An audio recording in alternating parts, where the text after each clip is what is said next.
The US president has spent the week crossing the Middle East and Europe.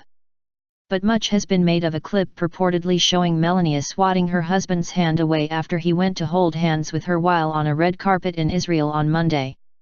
She was reported to have done it again, 2 days later, in Italy. Washington insiders say Melania is a reticent woman who reportedly never wanted her husband to run for president and now cannot hide her unhappiness. Anti-Trumpists have launched a Free Melania campaign and urged her to blink twice if you need help. But the mockery is mixed with sympathy. Who, after all, could adapt easily to having the eyes of the world on them? When it comes to Ivanka, no Trump superlative is too great for Daddy's little darling. She's the apple of his eye, she can walk into the Oval Office without an appointment, and the woman whom he once queasily said he would probably be dating if she wasn't his daughter. She's got the best body, he boasted to a radio show when she was all of 21. Now she's his White House assistant, an undefined, unpaid role, and has her own office in the West Wing and a front row seat in government. So far, Ivanka has proved a political asset, turning on the charm with world leaders. Just days after Mr. Trump had an uncomfortable meeting with Chancellor Merkel, apparently failing to shake her hand, the German leader was welcoming his daughter to a conference on working women in Berlin.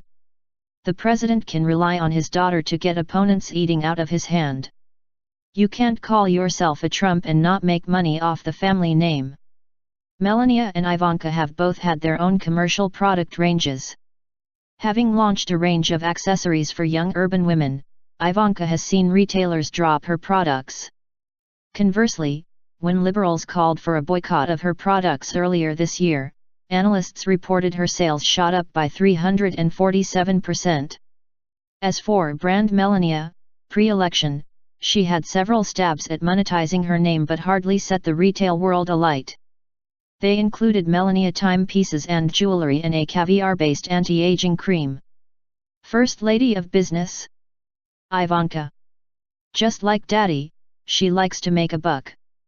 In terms of style, both have long legs, long hair, big chests and a penchant for figure-hugging clothing. First Lady and First Daughter don't go far from the stereotype of the sort of woman the US president appreciates.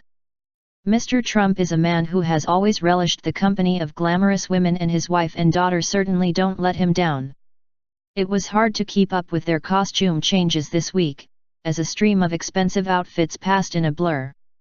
Neither woman misses a chance to show off their figure, but Melania's wardrobe is nowadays more flashy and figure-hugging sexy power outfits with big shoulders, big hair, and waists pulled in with big belts.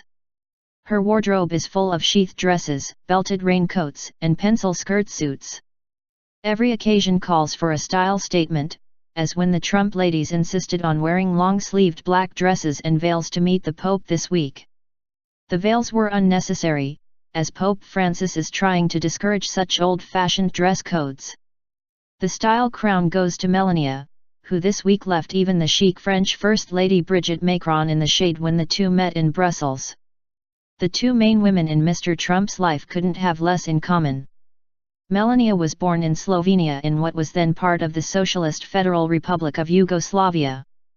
The daughter of a car dealer, she grew up in a flat in a modest communist-era apartment block. Her mother made patterns for a children's clothing manufacturer. Melania started modeling aged 6 and moved to New York at 26 to build her career. She met her future husband at a party in 1998. Ivanka grew up in billionaire affluence. She was educated at a string of private schools. She attended an exclusive business school and did some modeling before joining the family empire. First Lady of Reinvention? Melania. Her ascent to prominence has been extraordinary. For all her protestations that she wanted to just be a daughter to the president, nobody was surprised when Ivanka took a White House post which entails being one of his chief confidants. Insiders say she has more liberal views on issues such as abortion and gay rights, and doesn't hesitate to contradict her father. Critics are not convinced, asking how can she really be the feminist progressive she claims to be when her father, who boasted groping women was one of the perks of power, is a misogynist dinosaur.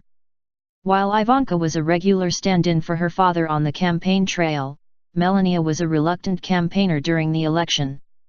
When Melania did finally make a major speech, at the Republican National Convention, it emerged that bits of it had been cribbed from a speech by Michelle Obama. First Lady of Politics? Ivanka. A chip off the old block and sharing her father's drive and ambition.